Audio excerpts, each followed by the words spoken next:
নমস্কার বন্ধুরা এইভাবে মাছ ভেজে গরম ভাতের সাথে খেতে কিন্তু অসাধারণ লাগে। তো প্রথমে মাছের পিস দুটোকে এইভাবে হলুদ লবণ দিয়ে মেখে রেখে দিব একটু।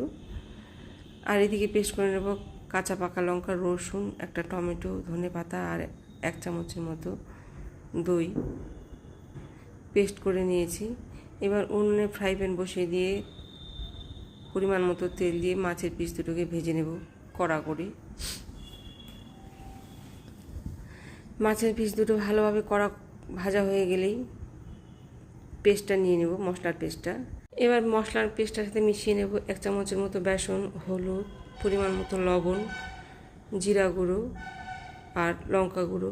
এবারে সব মশলাগুলোকে ভালোভাবে মিশিয়ে নিয়ে মাছের পিস দুটো লাল লাল কড়া করে ভাজা হয়ে গেলেই এই মশলাটার সাথে ভালোভাবে দুটো মাছের পিসেরই এই পিঠ ওপিঠ করে ভালোভাবে মশলাটাকে মেখে নিয়ে ওই তেলের মধ্যে আবার একটু ভেজে নিলেই তৈরি।